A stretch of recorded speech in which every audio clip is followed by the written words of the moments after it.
With this downtown shelter behind me set to close in the coming weeks, residents are calling on the city to stop the forced evictions. But as the clock ticks and few housing options available, those who have lived here for the past 2 years tell me they are feeling uneasy about what the future will hold. For many Strathcona residents, the shelter hotel is the closest they've come to a place of their own. It was a nice place. It was a calm shelter just to find peace and recover. Just especially, I don't feel healthy most of the time, and it's just nice to have a place to lie down quietly. Here, residents are offered a room with a door that locks, giving them a sense of dignity and security not experienced at typical shelters.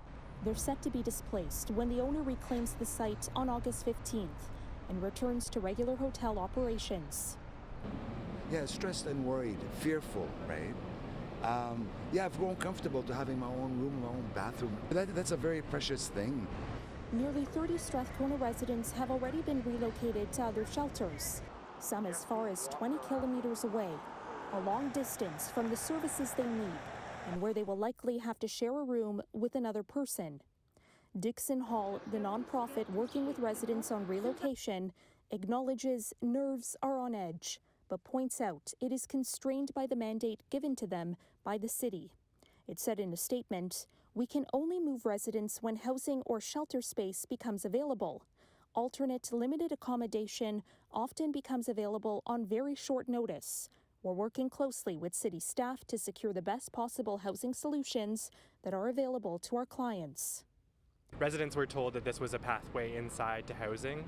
We've had 3 years to prepare for the inevitability of these shelter hotels closing, and the goalposts keep shifting. The city began leasing hotels as shelters during the pandemic, but the contracts are time limited, leading to calls for the city to explore permanently converting hotels to supportive housing. Really, any of us could be a paycheck away from finding ourselves homeless. But experts say addressing homelessness through shelter hotels is a stopgap measure and suggest using existing government-owned buildings as a bridge from the street towards permanent housing. You know, the Strathcona Hotel down on York Street, the city is paying about $100 a night for each room, and that's basically $3,000 a month. But the reality is that the land is too expensive for the city to acquire. I'm all for taking a hotel and turning it into shelter accommodations. Fact is, it's not sustainable indefinitely.